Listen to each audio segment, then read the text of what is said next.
ब्यास हादसे में मारे गए छात्रों के शवों को ढूंढने के लिए शनिवार को विशेष अभियान के तहत लारजी डैम को करीब 2.5 घंटे के लिए बंद किया गया और पानी की निम्नतम मात्रा में शवों को तलाशने का प्रयास किया गया, लेकिन सर्च ऑपरेशन में जुटे जवानों को कोई सफलता हाथ नहीं लग पाई।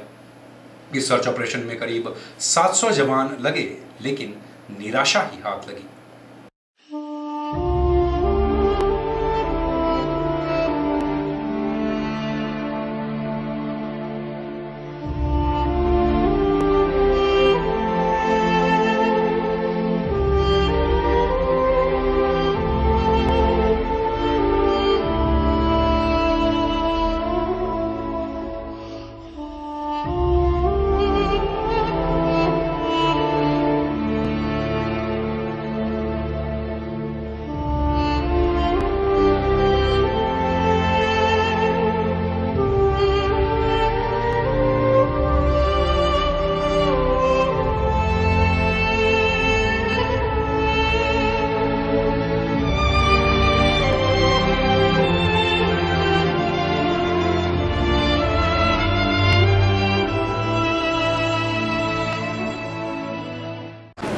पिछले दिनों जो लारजी में एक बहुत बड़ा हादसा जो हुआ है,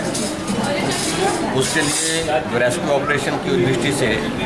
आज एक बहुत बड़ी उम्मीद हमको थी कि बहुत बड़े स्तर पर जो रेस्क्यू ऑपरेशन आज किया गया, जिसमें लगभग 700 से ज़्यादा लोग जो है उसमें जो है वो विभिन्न एजेंसीज के माध्यम से जो है वो काम करने के लिए आए थे। लेकिन रेस्क्यू ऑपरेशन बड़े स्तर पर होने के बावजूद भी उसमें सफलता हासिल नहीं हुई। इसके कारण सचमुच में बहुत निराशा हुई। जो पेरेंट्स हैं उनको भी और हम लोगों को भी उम्मीद थी कि जो बच्चे इस नदी में बह गए हैं, जिंदा न से कम उनके शव तो हमको मिल जाए, उस दृष्टि से। और जहाँ तक मुझे लगता है कि आज जो कदम उठाया गया, ये कदम अगर हमने शुरू में उठा दिया होता, पहले उठा दिया होता, दूसरे दिन उठा दिया होता, तो शायद मुझे लगता कि हमको और बेहतर उसमें परिणाम होता। हम लोगों ने शुरू से बोला, फर्स्ट डिफेक्ट जो है मैनेजमेंट का ही है, क्योंकि उनके साथ जो लोगों को भेजा गया, टीचर्स को, कोई बड़ा आदमी नहीं है, कोई एक्सपीरियंस आदमी नहीं है, वो बच्चों को कंट्रोल करने वाला कोई आदमी नहीं भेजा गया बोल के हम लोग पहले दिन ही बोले। उसके ऊपर हम इंक्वायरी करेंगे, हम जाके हम रिपोर्ट देंगे सीएम साहब को, बिल्कुल इंक्वायरी होगा। मैनेजमेंट का गलती है तो मैनेजमेंट को छोड़ा नहीं जाएगा। कोई ड्राइवर है, कोई ट्रैवल्स है, कोई भी है तो किसी को छोड़ा नहीं जाएगा, किसी को नहीं छोड़ेंगे, सवाल ही नहीं उठता। क्योंकि आज वो झगड़े में नहीं जाना, वो तो बाद में करेंगे। अभी पहले हमारा बॉडीज को ट्रेस आउट करके बाहर निकालने का काम हो रहा है, ये पहला हमारा कर्तव्य है। और पेरेंट्स भी वही चाहते हैं कि जल्दी से जल्दी उनका बच्चों का डेड बॉडी से मिले, वो घरों को जाए। वो लोग भी चाहते हैं, हम लोग भी चाहते हैं, यहाँ का लोकल गवर्नमेंट भी यही चाहता, लोकल मिनिस्टर चाहता, आंध्रा का मिनिस्टर भी वही चाहता। सब लोगों की इच्छा यही है कि जल्दी से जल्दी बॉडीज को ट्रेस आउट किया जाए। तो फर्स्ट ऑल्टरनेटिव था, हमारे पास एक साइड रडार आया है, इसके माध्यम से अंडर वाटर इमेजरी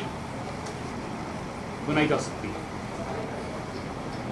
यहाँ पर सिल्ट भी है, बट सिल्ट के बावजूद जो अगर कोई बॉडी है वो माइल्ड सिल्ट से कवर्ड है, तो उसकी शेप उस रडार के ऊपर आ जाएगी। कल सुबह 6 बजे हम उस साइड स्कैन रडार को डाइवर्स के साथ में डिप्लॉय करने जा रहे हैं, और उसने हमें बताया है कि 3 से 4 घंटे में जितना भी नेविगेबल एरिया है और वो सारा एरिया जहाँ पर 15 से 20 फुट पानी बोर्ड के नीचे है, उस सारे का स्कैन वो करेंगे। जहाँ पर भी संभावना होगी डाइवर्स साथ ही डाइव करेंगे और उस बॉडी को, अगर बॉडी है तो उसको चेक करेंगे, निकालेंगे। This is the first alternative. दूसरा जो ऑल्टरनेटिव आया था कि पंडो डैम को, जहाँ पर हम बैठे हुए हैं अभी, इसको पूरा फ्लश आउट कर दिया जाए, सारे गेट्स खोल करके, जिसमें तकरीबन 3 घंटे का वक्त लगेगा, इसे खाली कर दिया जाए और इससे दो काम होंगे। एक तो अगर बॉडी सेंट्रल क्रीक में है तो वो बाहर फ्लश आउट हो जाएगी। डैम के डाउन स्ट्रीम भी हमारी पार्टीज होंगी जो कि तुरंत बॉडीज को स्पॉट करेंगी निकलते हुए, और आगे जाकर के जब पानी की गति कम होगी तो वहाँ पर उस बॉडी को एक्सट्रीगेट कर लिया जाएगा। साथ ही जो अपस्ट्रीम का तकरीबन 9 किलोमीटर का रिवर का जो डैम का बैक वाटर्स हैं वो सारे के सारे एक्सपोज हो जाएंगे, और हमारी फोर्स अपस्ट्रीम भी पूरा वो 9-10 किलोमीटर कवर करेगी, डाउन स्ट्रीम भी कवर करेगी, और अगर कोई बॉडी ऊपर दिखाई पड़ती है या नीचे दिखाई पड़ती है दोनों को हम निकाल पाने में संभव होगा। तो तृतीय बात मैं कहना चाहूँगा कि यहाँ पर जो लोकल हमारे रिसोर्स पर्सन आए हैं उन्होंने ये फीडबैक दिया है कि आजकल के टाइम में जो 4 से 5 डिग्री सेंटीग्रेड पानी का तापमान चल रहा है उसमें बॉडी को ऊपर आने में, नेचुरली ऊपर आने में 10 से 11 दिन कम से कम लग रहा है, और 10 से 11 दिन में बॉडी 100% आ जाती है। तो थर्ड ऑल्टरनेटिव है वो ये है कि हम वेट करें 10-11 दिन का, और सारी बॉडीज हमें यहीं पर खंडो डैम में प्राप्त हो सकती है। पूर्व मंत्री जयराम ठाकुर ने भी ये साफ किया है कि भविष्य में इस तरह का कोई भी हादसा सामने न आए, इसके लिए प्रदेश में विधानसभा के मानसून सत्र के दौरान एक रचनात्मक विपक्ष के तौर पर इस मामले को गंभीरता से उठाया जाएगा। जहाँ तक इस रेस्क्यू ऑपरेशन के माध्यम से जो काम किए जा रहे हैं, मुझे किसी का के बारे में कुछ, चाहे वो प्रदेश सरकार है चाहे वो केंद्र सरकार कर रही है, अपनी अपनी भूमिका उसमें निभा रहे हैं, लेकिन मेरा इतना जरूर आग्रह रहेगा इस बात के लिए कि इसमें सचमुच में जिनके कारण ये घटना घटित हुई, जो दोषी लोग हैं, चाहे वो बोर्ड का मैनेजमेंट है, चाहे इसके अतिरिक्त जो बाकी सारी चीज़ें जो आ रही है, जो प्राइवेट सेक्टर में जो प्रोजेक्ट्स लगे हैं, गवर्नमेंट सेक्टर में प्रोजेक्ट्स लगे हैं, उनका जो पुअर कोऑर्डिनेशन वो दोषी है, और उसके साथ साथ में जिस प्रकार से वहाँ वो रास्ता, इतना खुला रास्ता, चौड़ा एक सड़क के रूप में जो है वहाँ पर घटनास्थल तक पहुँचता है, वो किसके कारण बना, किन्होंने बनाया,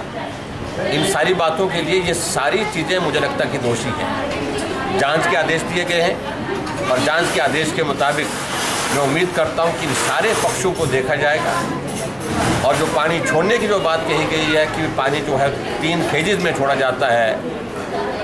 लेकिन उसके बावजूद जहां हमने जो वीडियो देखा, जो वीडियो क्लिपिंग हमारे सामने आई है, उसमें ऐसा लगता नहीं। वो भी एक जांच का विषय है, इसलिए इसमें निष्पक्ष जांच भी होनी चाहिए। आइंदा ऐसी घटना ना हो, उसको रोका जा सके,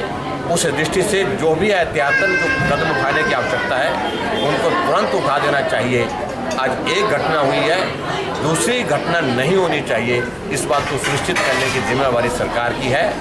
और मैं इस बात को सुनिश्चित करना चाहता हूँ कि जहाँ हम लोगों की ओर से, विपक्ष के माध्यम से जहाँ सुझाव की अगर बात आती है, तो मानसून का हमारा सेशन होगा विधानसभा के अंतर्गत, उसमें निश्चित रूप से इन सारी बातों को लेकर अपनी बात भी कहेंगे, और सरकार से भी अपनी बात कहेंगे कि ऐसी घटना ना घटित हो आने वाले समय में,